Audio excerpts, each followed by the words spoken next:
الحمد لله الذي خلق الإنسان لعبادته وسخر له ما في السماوات وما في الأرض هو الأول والآخر والظاهر والباطن وهو بكل شيء عليم والصلاة والسلام على سيد المرسلين من قال لا نبي بعده والله عاصمه وجبريل خادمه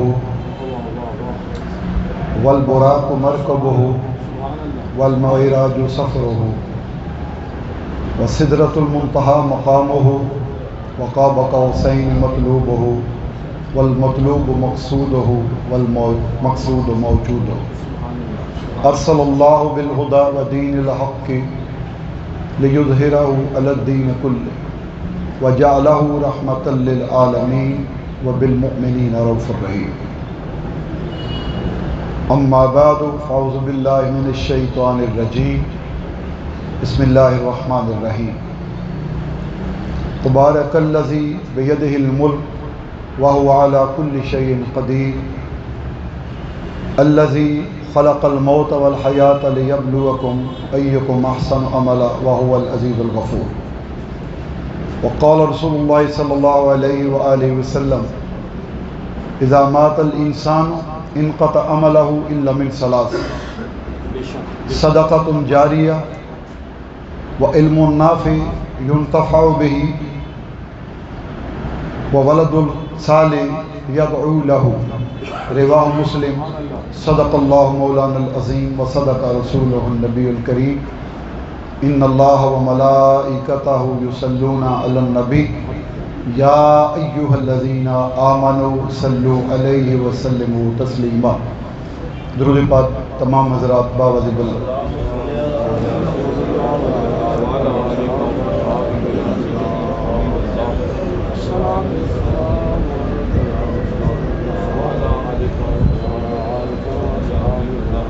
محترم المقام صدر محفل جناب حکیم محمد ارشد صاحب، خطیب جامع مسجد محلہ حاضہ، محترم و مکرم برادران ملک محمد زبیر صاحب و برادران و صاحبزادگان، ذی وقار سامعین محترم، میں ملک زبیر صاحب کا مشکور ہوں کہ گاہے بگاہے اس فقیر کو اس طرح کی روحانی محافل میں شرکت کی دعوت دیتے ہیں اور بڑے خلوص اور محبت سے بلاتے ہیں، تو باوجود اور کمٹمنٹ کے میں انکار نہیں کر سکتا۔ تو یہ ان کی محبت چاہت ہے کہ آج کی اس محفل ایصال ثواب میں مجھے انہوں نے دعوت دی ہے۔ میں کوئی معروف معنوں میں خطیب یا مقرر یا کوئی عالم یا مفتی یا مناظر نہیں ہوں۔ عربی کا مقولہ ہے انا منکم، میں تم میں سے ہوں۔ تو چند معروضات آپ کی خدمت میں پیش کروں گا۔ میری عادت یہ ہے کہ جو مجمع ہو، جہاں کہیں بھی مجھے موقع ملتا ہے، ابھی جمعہ پڑھا کے میں آیا ہوں تو حکم ہوا کہ فوری طور پر آپ نے شرکت کرنی ہے جمعے کے بعد۔ تو میری عادت یہ ہے کہ مجمع میں سے کئی ایسے چہرے ہوتے ہیں مبارک کہ جن سے فیض لے کر میں گفتگو کرتا ہوں۔ تو اگر آپ برا نہ منائیں، تکلیف کا باعث اس کو نہ سمجھیں، اگر تھوڑا سا آگے ہو جائیں تو میری آپ کی براہ راست ایک گفتگو زیادہ مؤثر طریقے سے ہو سکے۔ آگے آ جائیں، یہ ٹیبل کے پاس آ جائیں، ٹیبل کے پاس آ جائیں، آگے آ جائیں، آگے آ جائیں۔ آپ کی بڑی مہربانی، میں آپ کا مشکور ہوں۔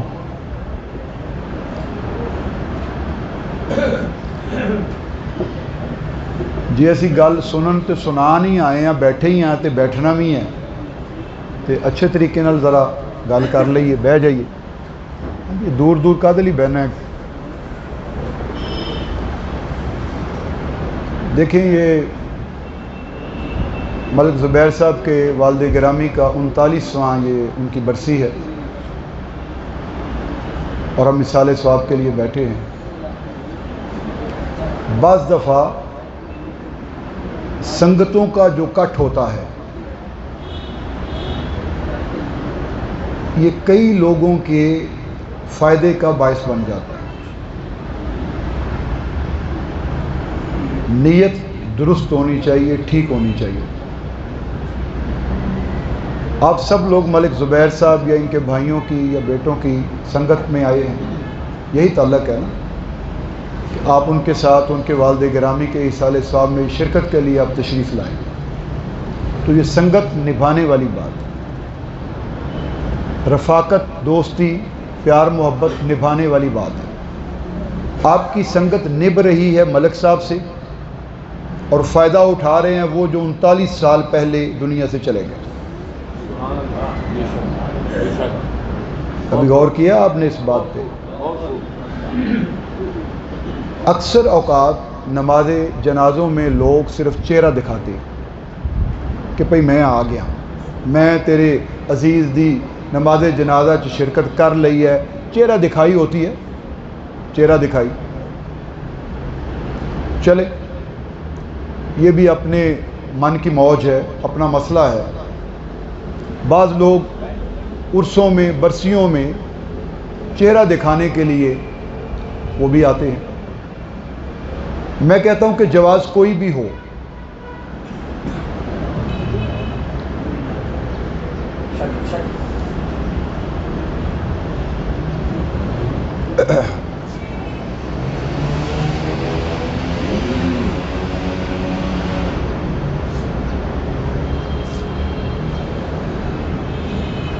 ہمارے آنے کا جواز، نیت اور مقصد کوئی بھی ہو، لیکن مرکزی نقطہ یہ ہے کہ ہم ایصال ثواب کے لیے آئے ہیں، اور جس کو ایصال ثواب کرنا ہے وہ 39 سال پہلے ہم سے بچھڑ گیا، اور آج ہم 38 سال کے بعد آج ہم ان کو ایصال ثواب کر رہے ہیں،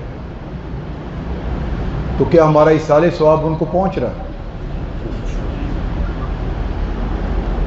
اگر یہ نیت نہیں کسی کی ہوگی یا اس کے عقیدے میں ابہام ہوگا تو شاید اس کا تو کوئی کہا ہوا سنا ہوا نہ پہنچے، لیکن جو اس عقیدے سے آئے ہیں ان کا بیٹھنا، پڑھنا، سننا، بولنا، نیت، آنا جانا، قدموں کا اٹھانا، یہ سب کچھ اگر اس نیت سے ہے کہ پہنچے گا تو پھر آپ کا یقیناً 38 سال پہلے جانے والے شخص کو پہنچے گا۔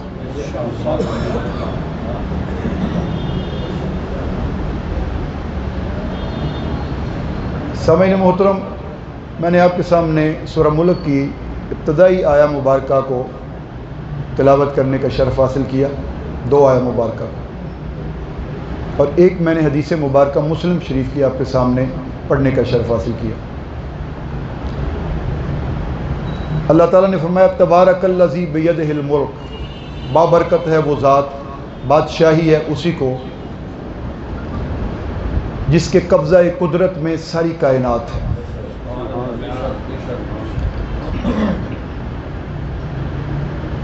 وَهُوَ عَلَى كُلِّ شَيْءٍ قدیر، اور وہ ہر شے پر قادر ہے۔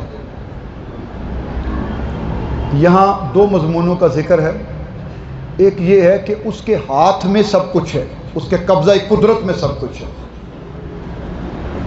بسا اوقات یہ ہوتا ہے کہ کسی صاحب اتھارٹی کے پاس اتھارٹی ہوتی ہے، ایکسرسائز کرنے کا حکم نہیں ہوتا، لیکن اللہ فرما رہا ہے کہ وَهُوَ عَلَى كُلِّ شَيْءٍ قدیر، اگر میرے پاس اتھارٹی ہے تو میں ہر چیز پر قادر بھی ہوں۔ اب جب اس مضمون کو اللہ تعالیٰ نے بیان فرمایا تو اگلی آیت میں اس دعوے کی دلیل مہیا کی گئی، جب وہ یہ کہتا ہے کہ ہر شے پر میں قادر ہوں اور میری بادشاہی ہے اس پوری کائنات میں، اب یہ اس کا دعویٰ ہے اور وہ خود ہی دعوے کی دلیل دیتا ہے، ہمیں تردد میں نہیں ڈالتا۔ وہ کہتا ہے میں ہر شے پہ قادر ہوں۔ یا اللہ تو کس طرح قادر ہے؟ کہتا ہے الذی خلق الموت والحیات، میں اس طرح قادر ہوں کہ زندگی کو بھی میں نے بنایا ہے اور موت کو بھی میں نے بنایا ہے۔ تو کہتا ہے جو زندگی اور موت کا خالق ہے وہ ہر شے پر قادر ہے۔ جو زندگی اور موت بنا سکتا ہے وہ ہر شے پر قادر ہے، اور اگر وہ ہر شے پر قادر ہے تو اس کائنات میں بادشاہی بھی صرف اسی کی ہے۔ یہ مضمون ہے، چونکہ ایک گئے ہوئے شخص کے ایصال ثواب کے لیے بیٹھے ہیں، تو میں چاہتا ہوں کہ تھوڑا سا ہم اپنی زندگی کے کچھ لمحات یہاں بیٹھ کر ہم گزار رہے ہیں، زندگی کے لمحات، تو زندگی کے لمحات میں موت کو ہم یاد کر لیں۔ لمحات زندگی کے ہیں، ذکر موت کا ہے یا فکر موت کی ہے، یہ تھوڑا سا ذکر کر لیں قرآن کی روشنی میں۔ اللہ وہ ہے جس نے زندگی اور موت کو تخلیق فرمایا، یہ اس کی دلیل ہے۔ اب پھر اس کی دلیل اللہ دیتا ہے کہ زندگی اور موت کو میں نے کیوں بنایا، لِيَبْلُوَكُمْ أَيُّكُمْ أَحْسَنُ عَمَلًا، میں نے اس لیے زندگی اور موت کو تخلیق کیا ہے تاکہ میں یہ دیکھ سکوں کہ تم میں اچھے عمل کون کرتا ہے، نیک عمل کون کرتا ہے، احسن عمل کون کرتا ہے۔ یہ ہے objective to create life and death. زندگی اور موت کی تخلیق کا جو مقصد ہے، اللہ بیان فرماتا ہے میں نے اس لیے زندگی اور موت کو پیدا کیا کہ میں یہ دیکھ سکوں، آزما سکوں، امتحان لے سکوں کہ تم میں سے کون اچھے کام کرتا ہے، اچھے عمل کرتا ہے۔ یہ اس کا آبجیکٹو ہے، ہمیں ذہن میں رکھنا چاہیے۔ سامعین محترم، زندگی گزار رہے ہیں، موت آئے گی۔ جس نے زندگی دی ہے موت بھی اس کی تخلیق ہے۔ یہاں میں آپ سے عرض کرتا جاؤں، جس کو اللہ سے محبت ہے، کسی کو اپنے محبوب سے محبت ہو نا، تو وہ اس کی خصائل کو، عادات کو وہ الگ الگ کر کے نہیں دیکھتا کہ یہ اس کی بری عادت ہے، یہ اس کی اچھی عادت ہے، یہ اس کی اچھی چیز ہے، یہ اس کی بری چیز ہے۔ محبوب کی کوئی شے بری لگتی نہیں ہے، اور جس کو لگتی ہے وہ پھر محب نہیں ہوتا، اور اگر محب کا دعویٰ کرے پھر وہ صادق نہیں ہوتا۔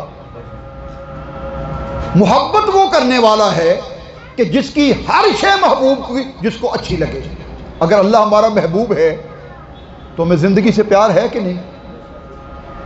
اس کی تخلیق ہے نا، اس کی تخلیق ہے، وہ اس کا خالق ہے، تو اس کا خالق ہونے کے ناطے ہمیں اس کی ہر مخلوق سے پیار ہونا چاہیے۔ اب زندگی اس کی تخلیق ہے، ہمیں اس سے پیار ہے، تو کیا موت اس کی تخلیق نہیں ہے؟ اس کی تخلیق ہے نا، تو ہم موت سے پیار نہیں کرتے، موت سے بھاگتے، موت سے ڈرتے ہیں۔ حالانکہ میرے استاد محترم وقت کے کلندر حضور قبلہ واصف علی واصف رحمۃ اللہ تعالی علیہ فرمایا کرتے تھے کہ موت کیا ہے؟ حق سے ملنے کا سبب۔ موت کیا ہے؟ حق سے بندے کے ملنے کا سبب۔ موت سے ڈرتے نہیں جو جاگتے ہیں نیم شب۔ موت کا ڈر ان کو ہوتا ہے، وہ میاں محمد صاحب کا بھی کلام پیش کیا جا رہا تھا، تو میاں محمد صاحب نے بڑا خوبصورت فلسفہ بیان کیا۔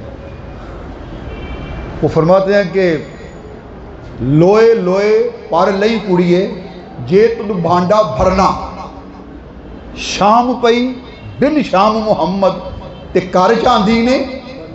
ہم نے مجاز کے لوگ ہیں، مجاز کی دنیا کے لوگ ہیں، ہم نے اس کو مجاز کے معنوں میں لے لیا کہ یہ مجاز ہے۔ لوئے لوئے پر لی کڑیے، اسی اینو کڑیاں بچاریاں لے لیاں کہ عام یہ لڑکیوں کی بات میاں محمد صاحب کر رہے ہیں عارف کھڑی شریف۔ عرفان والوں کا کلام اور گفتگو معرفت کی ہوتی ہے، یہ سمندر میں اتر کے موتی چننے پڑتے ہیں، یہ باہر نہیں ملتے۔ یہ جو لوئے لوئے، میں بس اس کی تشریح کر سکوں گا آپ کے سامنے۔ لوئے لوئے اس کا کیا معنی ہے؟ لوئے لوئے یہ نہیں ہے کہ صبح سورج نکلا اور شام ہو گئی تو یہ لو لو ہے، یہ لو نہیں ہے، یہ وہ لو ہے جو ماں کے بطن سے پیدا ہوتے وقت اس زندگی تمہیں ملی، سانس ملے، لمحات ملے، یہ زندگی کی وہ لو ہے جس کو میاں صاحب کہہ رہے ہیں لوئے لوئے اس زندگی کی لو میں بھر لیں کڑیے، کیا بھر لیں؟ اپنے عملوں کا برتن بھر لیں، عملوں کا برتن بھر لو۔ یہ لوئے، یہ کڑی کس کو کہہ رہے ہیں میاں صاحب؟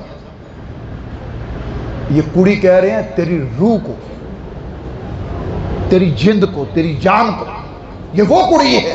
میاں صاحب اس کو مخاطب کر کے کہہ رہے ہیں کہ لوئے لوئے پڑھ لئی کڑیے، اس زندگی کی لو میں اپنے عملوں کا برتن بھر لے، اس لیے کہ تو وہاں وعدہ کر کے آئی ہے۔ جب اس نے پوچھا تھا الستو بربکم، کیا میں تمہارا رب نہیں ہوں؟ تو تم نے کیا؟ کالو بلا، تو کالو میں شامل تھی، تو نے کہا تھا ہاں تو میرا رب ہے۔ یہاں آ کر تو بھول گئی اور تجھے پانی بھرنا بھول گیا، برتن بھرنا بھول گیا، اور کنویں پر جانا بھول گئی، چشمے پر جانا بھول گئی۔ ارے جو ہدایت کے چشمے ہیں ان پر جانا پڑے گا۔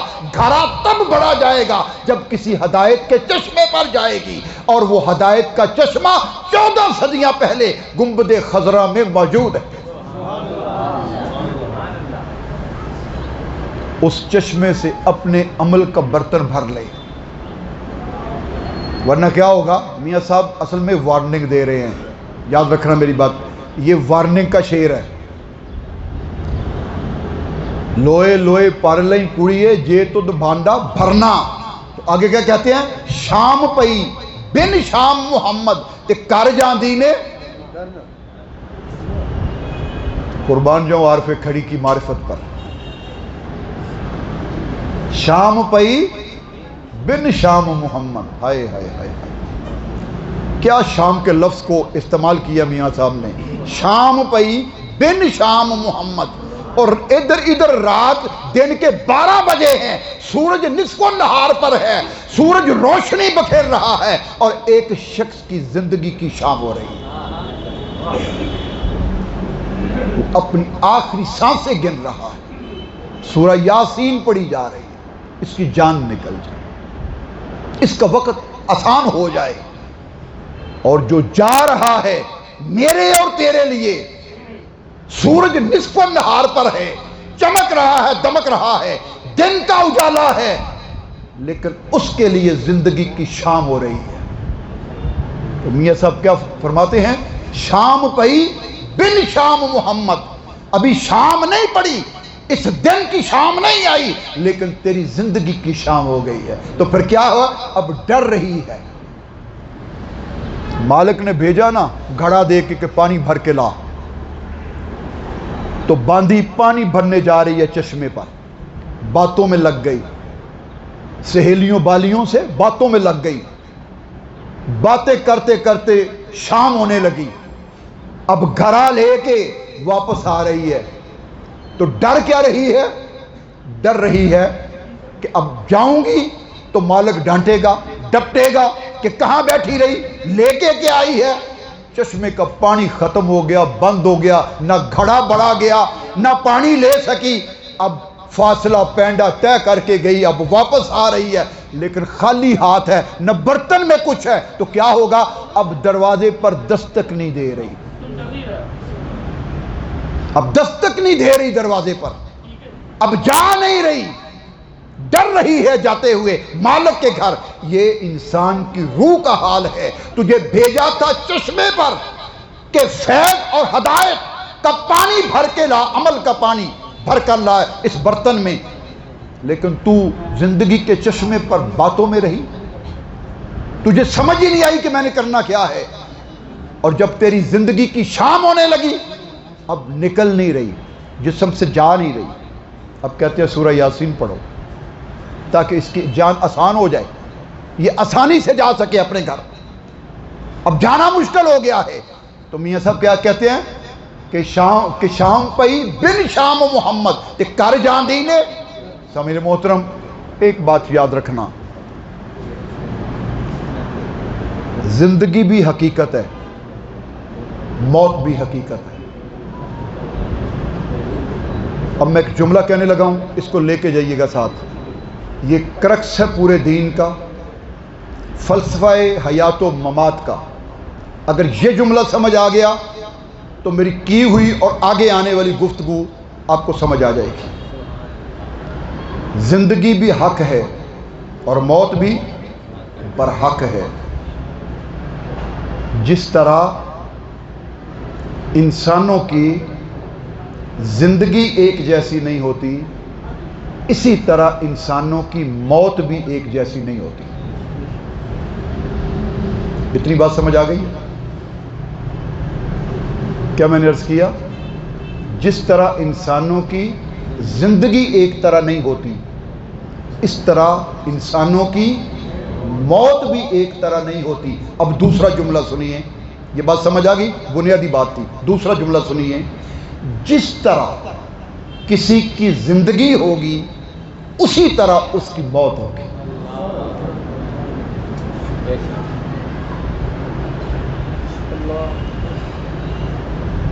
آپ تبدیل نہیں کر سکتے، فیصلے کی بات کر رہا ہوں۔ جو آپ زندگی بنا رہے ہو، زندگی نہیں بنا رہے، غلط فہمی ہے، مس انڈرسٹینڈنگ ہے، مس کنسیپشن ہے۔ یہ زندگی نہیں بنا رہے، کہا کیا جاتا ہے زندگی بنا رہا ہوں، زندگی نہیں بنا رہے، آپ اپنی موت بنا رہے ہیں۔ آپ کس طرح کی موت چاہتے ہیں؟ کبھی سوچیں؟ کسی شخص نے اس ہنگامہ حیات میں کبھی فرصت کے لمحات میں یہ کہا ہو کہ میں کس طرح کی موت مرنا چاہتا ہوں؟ آپ یہ پلاننگ کرتے ہو، پالیسیز بناتے ہو، اسٹریٹجی ایوالو کرتے ہو، آپ پیرامیٹرز بناتے ہو، کس چیز کے؟ میری زندگی کیسی ہو، میں زندگی کس طرح جینا چاہتا ہوں۔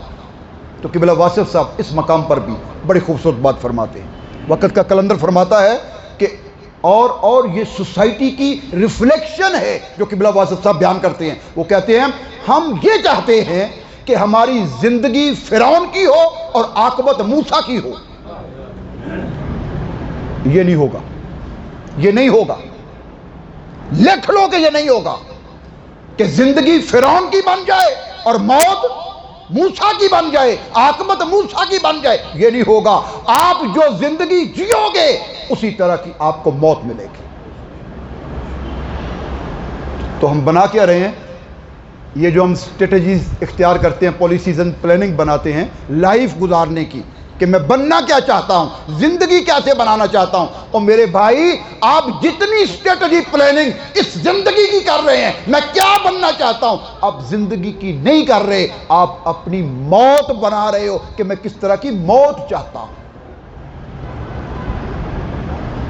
کسی کی عزت پر ڈاکہ ڈال کر، کسی کے گھر کا تالا توڑ کر، کسی کی جیب کاٹ کر، کسی کا حق مار کر، کسی کا ظلم کر کے آپ زندگی بنا رہے ہو نا۔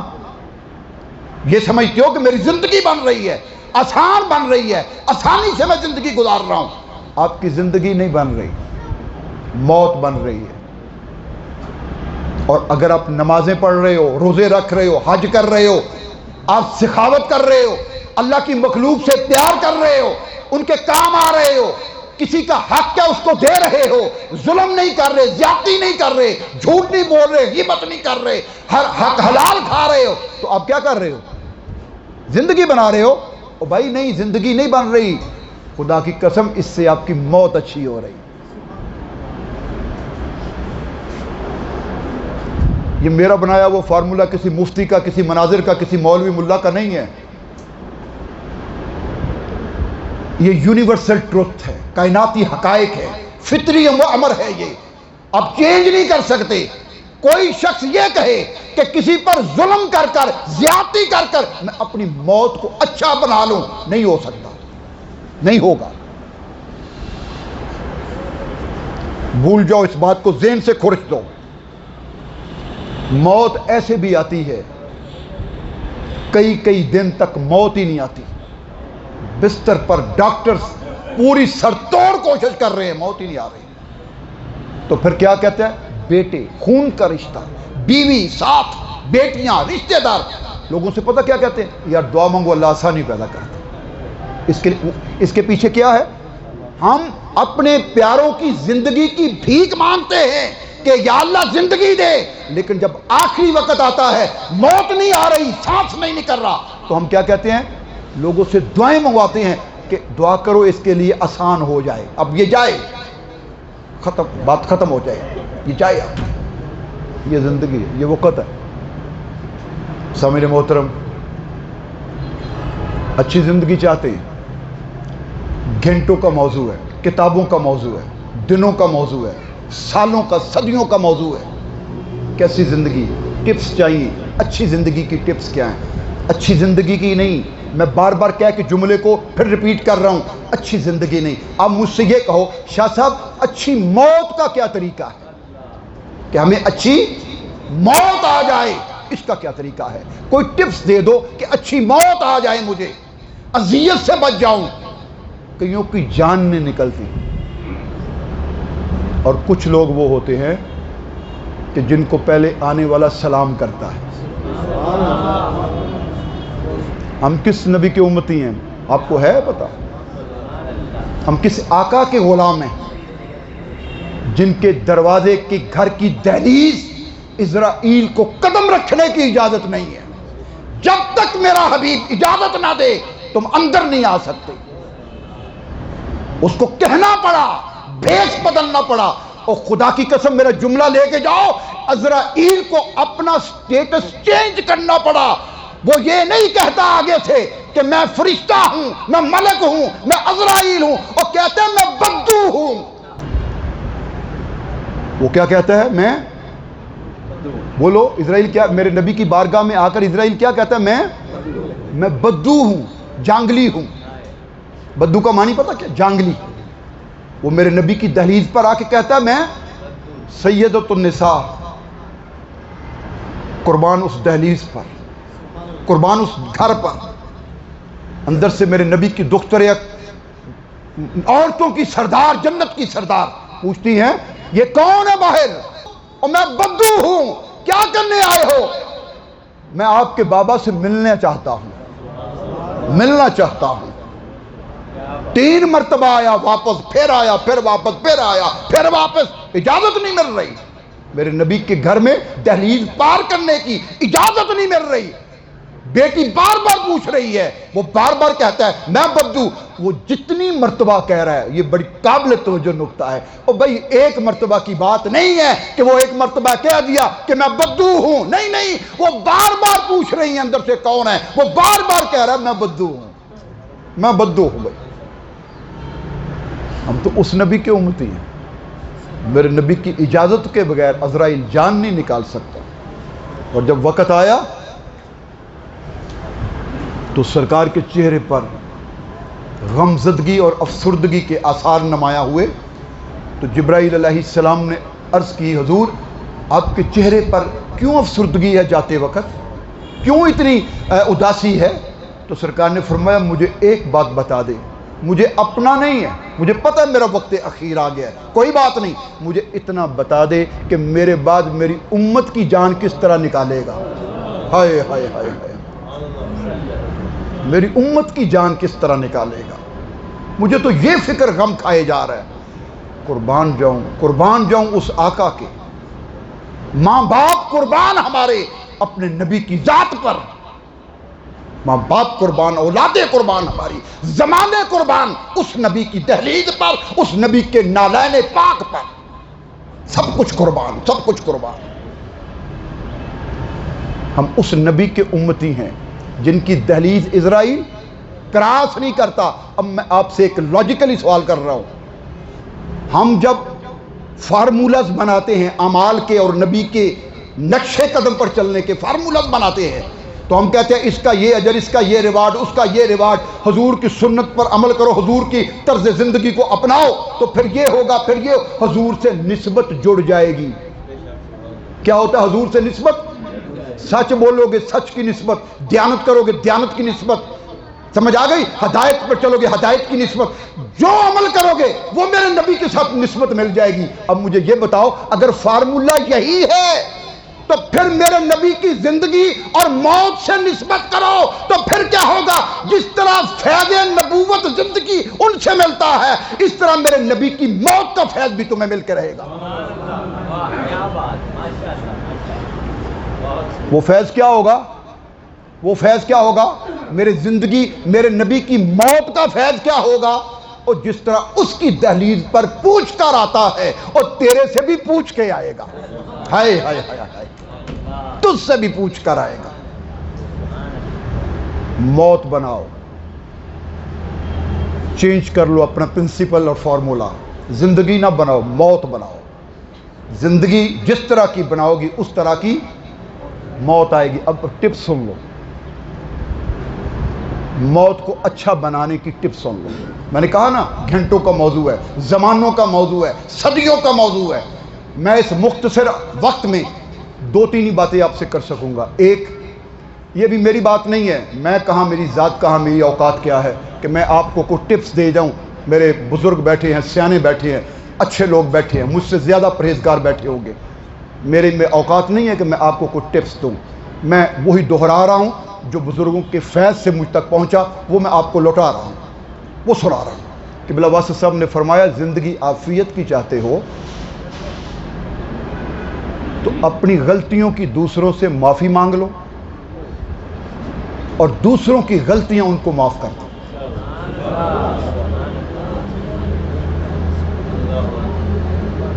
ایک پیسہ بھی نہیں لگتا، بات سمجھ آئی؟ آپ کا ایک پیسہ بھی نہیں لگتا، پیسہ بھی نہیں لگتا اس بات پر۔ معاف کر دو دوسروں کو، ان کی غلطیوں کو معاف کر دو۔ مجھے افسوس ہے، میں معاشرتی پہلو پر رو رہا ہوں، ہم معاف کرنے کے لیے تیار ہی نہیں ہوتے، ہم کسی کو معاف نہیں کرتے۔ سوسائٹی کا بیڑا غرق ہو گیا معاشرے کا، مسجدیں آباد ہیں، مدرسے آباد ہیں، تلاوتیں ہو رہی ہیں، نمازیں پڑھی جا رہی ہیں، تراویحوں میں اجتماع اکٹھ ہوگا، عیدین پڑھی جائے گی، معاشرہ زوال کی طرف جا رہا ہے۔ کبھی سوچا آپ نے؟ آپ کا، میں نہیں کہتا آپ کی ذمہ داری ہے، ذمہ داری اور لوگوں کی ہے، مجھے پتہ ہے وہ کون ہے، میں بھی شامل ہوں ان میں، کیونکہ میں بھی ممبر پر بیٹھتا ہوں۔ مجھے تنقید سے فرصت ہی نہیں ملتی، میں کیا کروں؟ میری زندگی میں تنقید گھس آئی ہے، مجھے فرصت ہی نہیں ملتی۔ جس زندگی میں تنقید آ جائے وہ زندگی ویران ہو جاتی ہے، الجھن کا شکار ہو جاتی ہے، وہ اپنی موت کو بھی خراب کر رہا ہے، دوسروں کو بھی خراب کر رہا ہے۔ تنقید اپنی زندگی سے نکال دو، خدا کی مخلوق سے شفقت کرو، محبت کرو، پیار کرو، چلنے دو، ان کو چلنے دو، معاشرے کے بگاڑ کو سنوارو، تنقید نہ کرو کسی پر۔ ایک سائیکولوجیکلی ایفیکٹ بتاؤں آپ کو، اصل ہوا ہے ہم ہیں کیا، کرتے کیا ہے، ایک نفسیاتی ہمارا طرز عمل کیا ہے، وہ سنو مجھ سے۔ میرے میں ایک وصف ہے نا، اور مجھے پتا اس کا کہ یہ میرے میں وصف ہے، اگر وہ وصف کسی اور میں نہیں اور اس کے علاوہ مجھ میں 100 خامیاں ہیں تو میں اس وصف کو پروموٹ کروں گا جو مجھ میں ہے اور میں لوگوں پہ تنقید کروں گا، اور جو 100 میرے میں عیب ہیں وہ اس کی بات نہیں کروں گا، کس سے اس کی بات نہیں کروں گا۔ مثال کے طور پر آپ یوں سمجھ لیں کہ میں نماز پڑھتا ہوں، ٹھیک، یہ وصف ہے نا، ایک وصف ہے، آپ میں ہو ماشاءاللہ، کسی میں ہو، وصف ہے، میں نماز پڑھتا ہوں۔ اب میں کیا کہوں گا، چونکہ میں نماز پڑھتا ہوں یہ وصف ہے مجھ میں، اب میں لوگوں کو اس پیمانے پر تولنا شروع کر دوں گا۔ خدا کی قسم اس سے بڑا اس شریعت پر ظلم کوئی نہیں ہے۔ میں آپ سے یہ بات کر رہا ہوں، اپنی زندگی سے تنقید نکال دو، جو میرے میں اچھائی ہے وہ پیمانہ کبھی نہ بنانا، جو میرے میں خوبی ہے وہ پیمانہ نہ بنا۔ اگر میں جھوٹ بولتا ہوں اپنا جھوٹ کور کروں، بددیانت ہوں اپنی بددیانتی کو دیکھوں، اگر میں حرام کھاتا ہوں حرام کو دیکھوں، اگر میں کسی کا حق مار رہا ہوں اس کو دیکھوں، میں گالیاں دیتا ہوں میں اس کو دیکھوں، بد زبانی کر رہا ہوں میں اس کو دیکھوں، میں اپنے عیبوں کو دیکھ کر پیمانہ بناؤں۔ اگر میں جھوٹ بولتا ہوں آپ سچ بولتے ہیں، میں کہوں آپ اچھے ہیں۔ یہ معاشرے میں نہیں ہوگا، یہ نہیں سلجھاؤ آئے گا، بگڑیں گے، بگڑ رہے ہیں ممبروں سے، خانقاہوں سے، یہ سب لوگ یہ گدیوں سے بگاڑ پیدا ہو رہا ہے۔ انجم شکیل گیلانی یہ سمجھتا ہے کہ یہ میرے میں وصف ہے، اب یہاں لوگوں کو رگڑا لگاؤں گا کہ یہ میرے میں وصف ہے، اس لیے اب سارے برے ہیں، کیونکہ ان میں یہ نہیں ہے۔ لعنت ہے ایسے وصف پر اور لعنت ہے ایسا کلیم کرنے والے پر۔ نہ دنیا میں اجر ہے نہ آخرت میں اجر ہے۔ میرے اللہ کی مخلوق سے پیار کرو، اصلاح کرو، اصلاح کرو، ان کی دلوں کو نرم کرو، نرم کرو دلوں کو، اصلاح کرو، نرم کرو۔ آپ نے دیکھا نہیں، کسی مولوی نے آپ کو نہیں بتایا میرے نبی پر شریعت کے سارے احکامات ایک دفعہ کیوں نہیں آ گئے؟ غور تو کرو یار، غور تو کرو اس بات پر، غور کرو۔ ایک شریعت کا حکم نماز کا صرف مکے میں نازل ہوا، ایک حکم صرف مکے میں، وہ بھی معراج کو ملنا تھا تحفہ، یہ رجب کو ملنا تھا، معراج کو ملنا تھا، تو مکے میں نازل ہوا ہے۔ باقی سارے شریعت کے حکم مدینے میں جا کر ملتے ہیں، اور وہ بھی ایک دفعہ نہیں ملتے۔ چلو باقی چھوڑو، میں ایک اسلامک جورسپروڈنس کا طالب علم رہا ہوں، میں اسلامی فقہ کا میری جو اسپیشلائزیشن ہے اسلامک فقہ میں ہے، مجھے پتا ہے۔ آپ ایک حکم کو لے لو، شراب کو، کتنے حکم آئے تو پھر جا کر کہیں شراب کی حرمت آئی ہے؟ کتنی دفعہ بار بار آیا، ہون چھڑ دیو، ہون ایوں چھڑ دیو، ہون ایوں چھڑ دیو، ہون ایوں چھڑ۔ یا اللہ، تو ایک ہی دفعہ کہتا حرام؟ وہ کہتا پھر میں مہربان کیسے ہوتا؟ ہائے، بندہ بندے پر مہربان نہیں ہوتا۔ پھر کہتا میں مہربان کیسے ہوتا اگر میں ایک ہی دفعہ کہا؟ اور مجھے پتا تھا ان کی گٹھی میں رچی بسی ہے، میں کہتا تھا آہستہ آہستہ چھڑاؤں، آہستہ آہستہ چھڑاؤں، ود گریجول پروسیس ان سے چھڑاؤں میں۔ میرے رب نے ایولیوشنری پروسیس کے تحت کبھی ایک حکم، پھر دوسرا، پھر تیسرا، پھر چوتھا، پھر سیدنا عمر فاروق، غیرت اسلام کا نام عمر، آپ نے دعا مانگی، یا اللہ بس بڑی ہو گئی ہے، بس حکم آ گیا، حکم آ گیا۔ یہ ٹپ ہو گئی۔ ایک اور آخری ٹپ آپ کو سنا کہ میں اجازت چاہتا ہوں آپ سے، وہ ٹپ سن لے۔ وہ کیا ہے؟ زندگی آسان کرو، موت کو بھی آسان کرو۔